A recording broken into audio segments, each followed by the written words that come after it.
शीर्षक फुसफुसाता बगीचा। एक भुला बिसरा गांव था जहां एक टेढ़े मेढ़े नाले और सोए हुए दैत्यों जैसे पहाड़ों के बीच एक बगीचा था। वह बगीचा पुराना, डरावना और फल से लदा रहता था, लेकिन वहां कोई नहीं जाता था।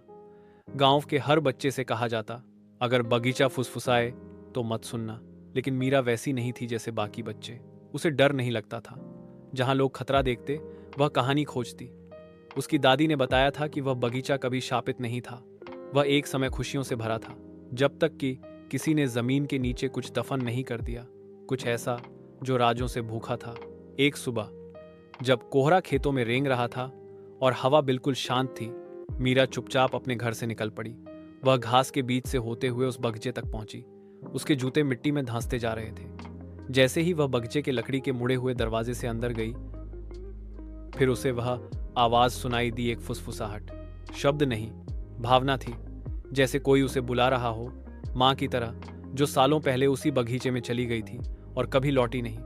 मीरा वह और अंदर चली गई। पेड़ झुक रहे थे, जैसे कुछ कहना चाहते हों। फल चमक रहे थे, लेकिन कोई पक्षी नहीं, कोई कीड़ा नहीं। बगीचे के बीचों बीच एक काला पेड़ था, सबसे बड़ा, सबसे पुराना।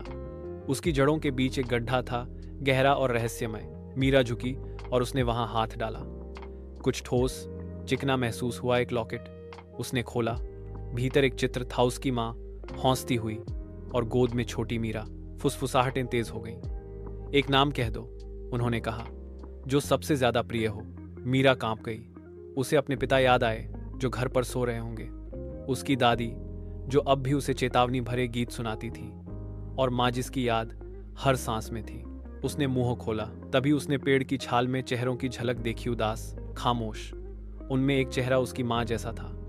वे कुछ कह रहे थे, लेकिन कोई आवाज नहीं थी। तभी मीरा को समझ आ गया, बगीचा इच्छाएं पूरी नहीं करता, वो इच्छाएं खाता है। मीरा पीछे हटी। उसने जोर से कहा, नहीं। अचानक हवा लौट आई, तेज, गुस्से से भरपूर। पेड़ की टहनियां उसके कपड़ों को खरोंचने लगी, पर वह भागी तेज, लॉकेट हाथ में कसकर पकड़े। वह बगीचे से बाहर निकल आई। उसने फिर कभी अंदर कदम नहीं रखा, लेकिन हर साल उस कोहरे भरी सुबह वह बगीचे के दरवाजे पर एक लाल सेब रख जाती, जो उसकी माँ की याद और बगीचे की भूख दोनों को संतोष देता था।